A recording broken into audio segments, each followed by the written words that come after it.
Добрый день! Сегодня мы находимся в точке продажи пиротехники Салют Маркет. Здесь проходит ежегодный предновогодний рейд по проверке пиротехнических изделий. Итак, слово инспектору. Пожалуйста, представьтесь. Добрый день, уважаемые зрители. Я государственный инспектор города Ижевска по пожарному надзору Пананов Ильяс Фанилович.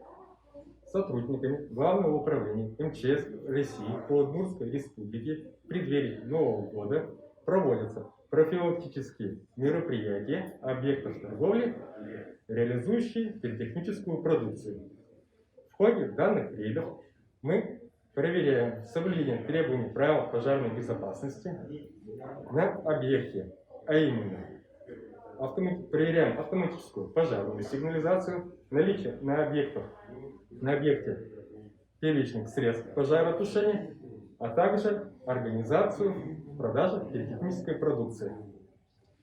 В соответствии с действующим законодательством продажа пиротехнической продукции допускается на объектах торговли, павильонах и киосках, которые обеспечивают сохранность пиротехнической продукции и исключают попадание прямых солнечных лучей и атмосферных осадков.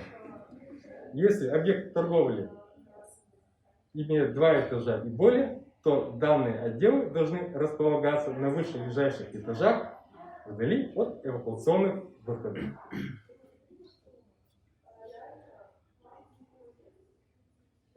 Итак, расскажите, пожалуйста, о правилах, которые должен соблюдать потребитель при выборе пиротехнического изделия.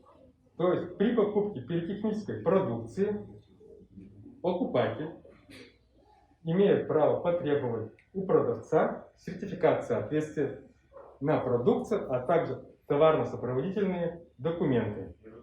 Продавец обязан ознакомить с инструкцией по использованию пиротехнической продукции. Вот, например, у нас есть сертификаты на всю продукцию, и касательно инструкции, она написана на каждой упаковочке каждого изделия, где все подробно расписано. Вот, конкретно здесь располагается.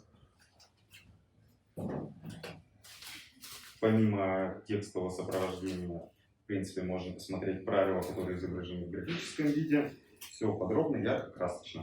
Можно прочитать и ознакомиться. Ну и, наверное, я добавлю, что покупать нужно в специализированных магазинах, которые могут предоставить как раз таки те сертификаты, которые мы вам сейчас показали. Продажа пиротехнической продукции допускается лицам старше 16 лет, если производителем пиротехнической продукции не определено другое возрастное ограничение.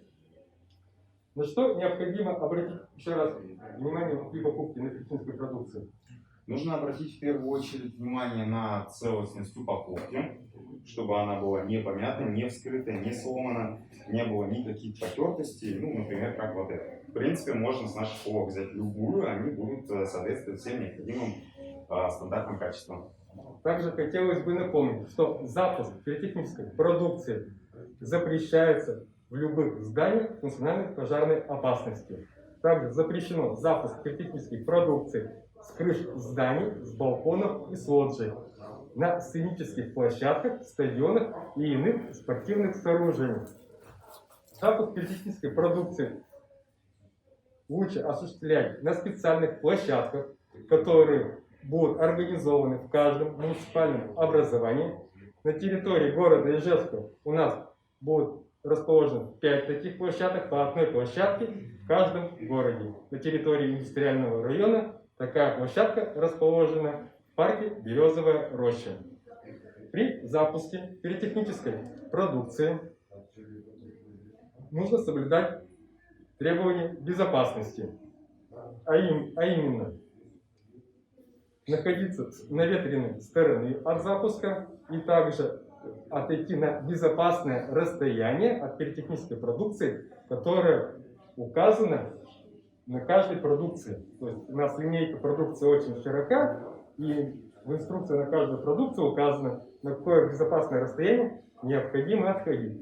Могу отметить, что в среднем оно составляет от 20 метров для большинства пиротехнической продукции, если мы говорим о салютных батареях. Если мы говорим о небольшой продукции наподобие фонтанов или больших бенгальских огней свыше 200 мм, длиной, то там 5 метров безопасное расстояние. Если пиротехника не сработала. Если пиротехника не сработала, то нельзя подходить к ней в течение 10 минут, то есть нужно выждать. Естественно, как при запуске нельзя наклоняться над пиротехнической продукцией, так и при ее утилизации.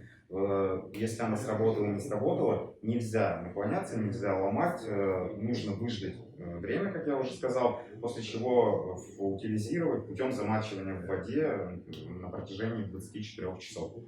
Есть ли какая-то пиротехника, которую можно запускать в помещении? Да, это пиротехническая продукция первого класса безопасности. Конкретно мы говорим о простых хлопушках, не пневматических, которые представляют собой цилиндрическую конструкцию, выпускаемую за счет вытягивания шнура. И бенгальские огни длиной менее 200 мм. Ну, то есть порядка вот так вот, чтобы примерно представить. Угу. И еще хотелось бы уточнить, вот по данной точке ваше заключение.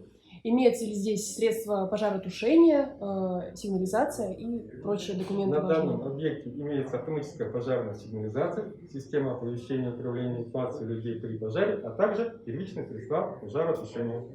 Угу. Спасибо.